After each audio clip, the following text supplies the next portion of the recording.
Hi everyone, we've just finished day 2 of the ECTRIMS 2021 conference. So I thought I would join you again here, coming to you from lovely Vienna, or at least virtually, and apparently it started snowing around me this evening. I thought I would record another video to give you my highlights of the presentations that I heard today on day 2. And so the first session that I attended was all around some of the latest research in terms of cognition. And it started with a presentation from John DeLuca from the Kessler Foundation. And I think what was really interesting at the start of this talk was just looking at the amount of people living with multiple sclerosis that suffer from some form of cognitive impairment. And so even at clinically isolated syndrome, or CIS stage, so this is when a person just has a single lesion, so not even yet at the multiple sclerosis stage. At that stage, about a third of people with CIS are already experiencing some form of cognitive impairment. And we know that cognitive impairment worsens over time. And in a cohort of people with primary progressive multiple sclerosis, that was around 91% of people there who were experiencing cognitive impairment. So I think one of the most important takeaways from this session is how much of a big symptom this is for people living with multiple sclerosis in terms of what they experience. And I think that's important because this really mirrors what we hear from you, the MS Translate community. I know that a lot recently I've been having a lot of discussions with people on our page around their interest in hearing more about cognition research because it is something that affects them quite substantially. So firstly, I think it's great that we had a whole session on it, and that there is a real growing realization that this is an area that there needs to be a lot of focus placed on.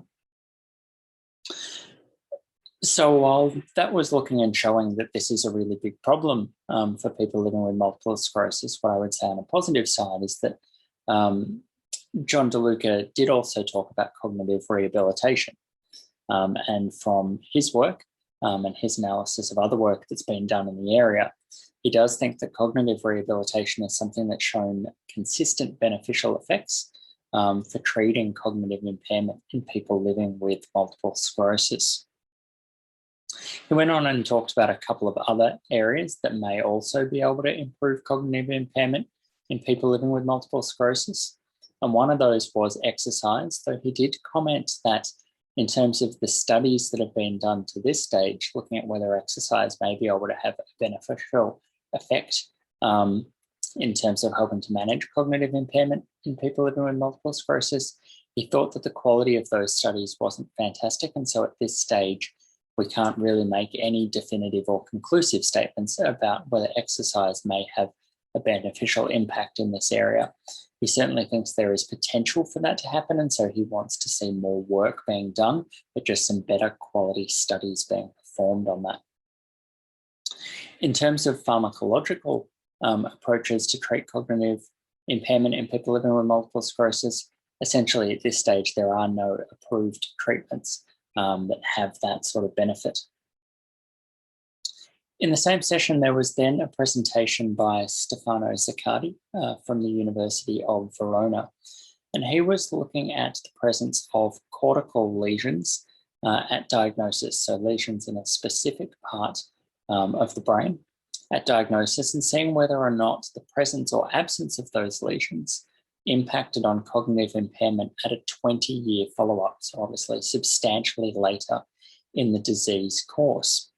And what he found was that in individuals that had 3 or more of these cortical lesions at diagnosis, they had a greater than 4 times risk of developing severe cognitive impairment by that 20-year follow-up.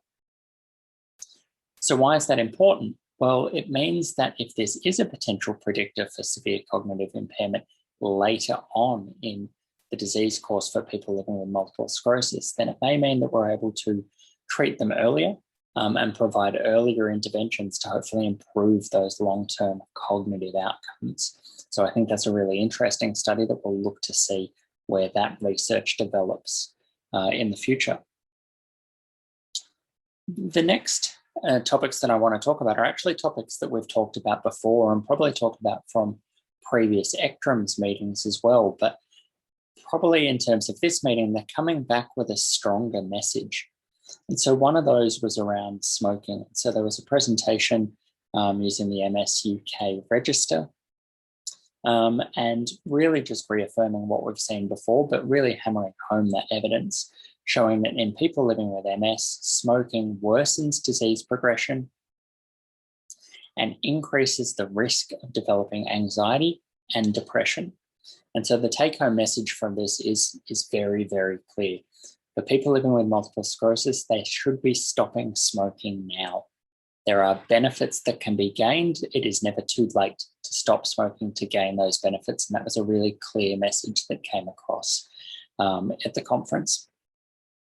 The other topic, again, that has been talked about before, but was talked about again at this meeting, and again with probably a stronger emphasis, is this notion of getting individuals early in their disease course onto a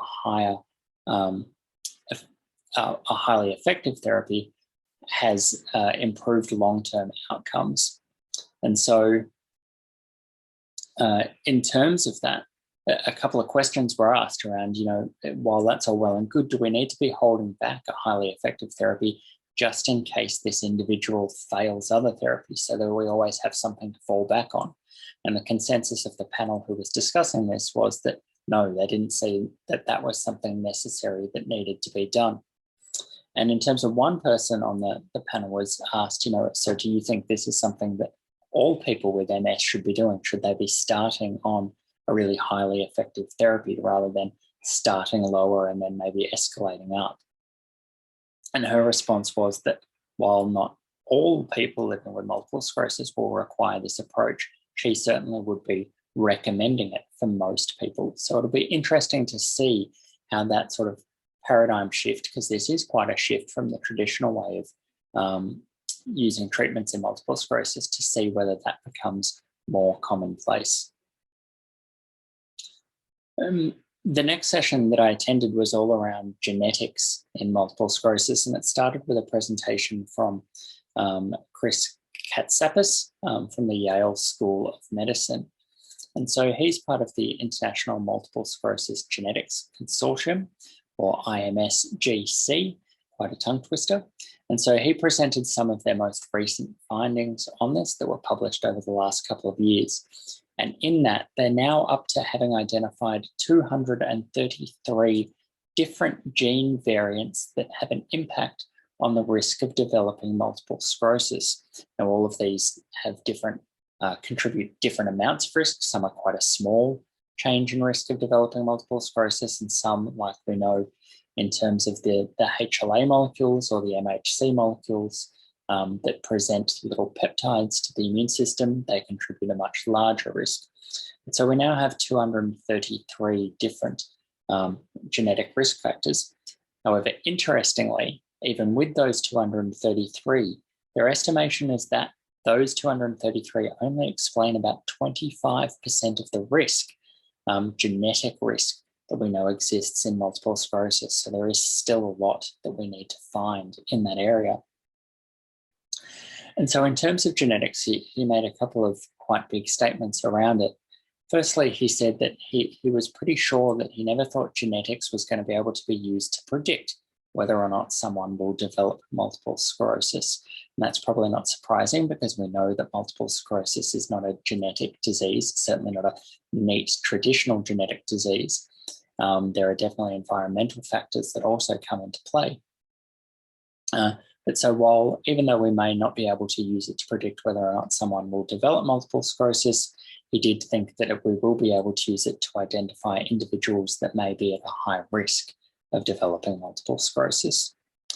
He also talked about whether or not genes will be able to be used to predict disease progression. And he said that that's a really interesting question, but not one that we can answer yet, but there is work going on in that area.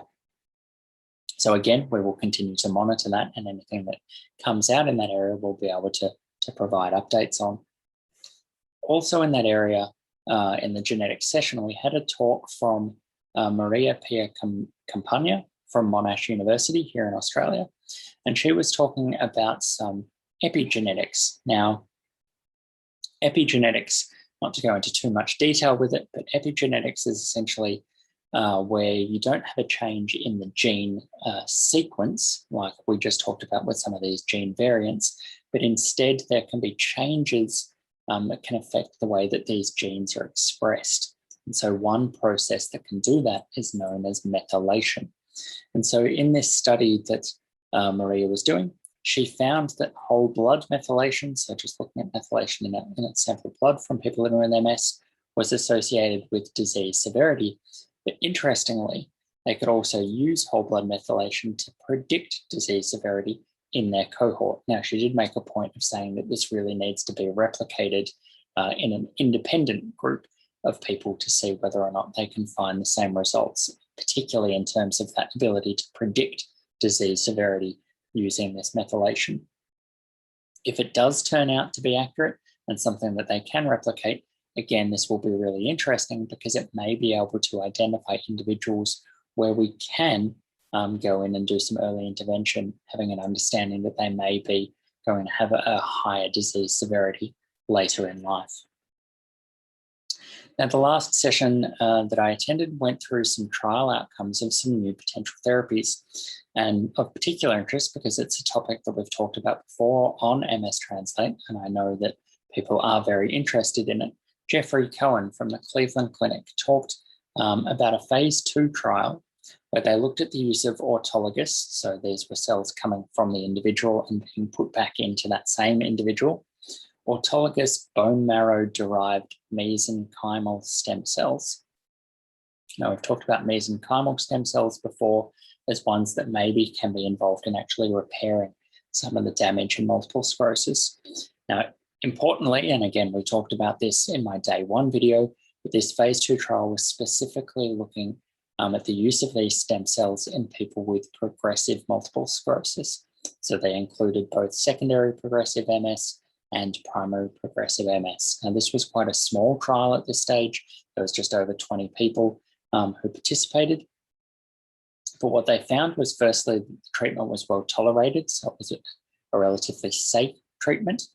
And they found that there was a trend towards decreased inflammation, so that's positive in terms of the treatment, and also increased neuroprotection. So again, both of those go in the way that we would want to see a treatment in this space. When they took the treatment out to 28 weeks, so they looked at these individuals 28 weeks after they'd received that transplant of these stem cells, they found that there were improvements in many of the clinical outcomes that they tested against.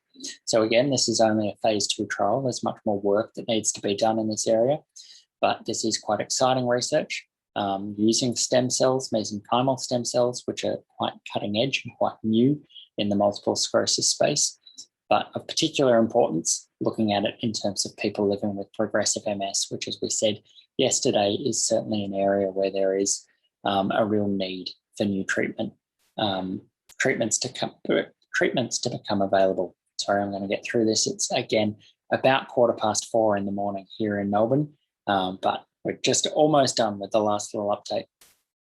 The last talk that I want to just mention quickly was from Lawrence Steinman from Stanford in the US, and he presented some really positive data from a phase 3 trial for ublituximab. And so ublituximab is an anti-CD20 therapy, so this is in a class that's similar to ocrelizumab or Ocrevus and rituximab. The data looked really good, so we will follow the story with ublituximab to see whether or not this becomes another new potential treatment for people living with multiple sclerosis in the near future. So that is the update from me here from Vienna from day 2 of ECTRIMS. We have one more day left in the conference. Again, I will be doing a highlights video from that for you at the completion of tomorrow's sessions. As always, if you do have any questions on any of the research that I've discussed in this video, please do comment below and I'll make sure that I respond to all of those questions that we receive. Otherwise, thank you very much, and I look forward to bringing you all of the highlights from the last day of the conference. Thanks.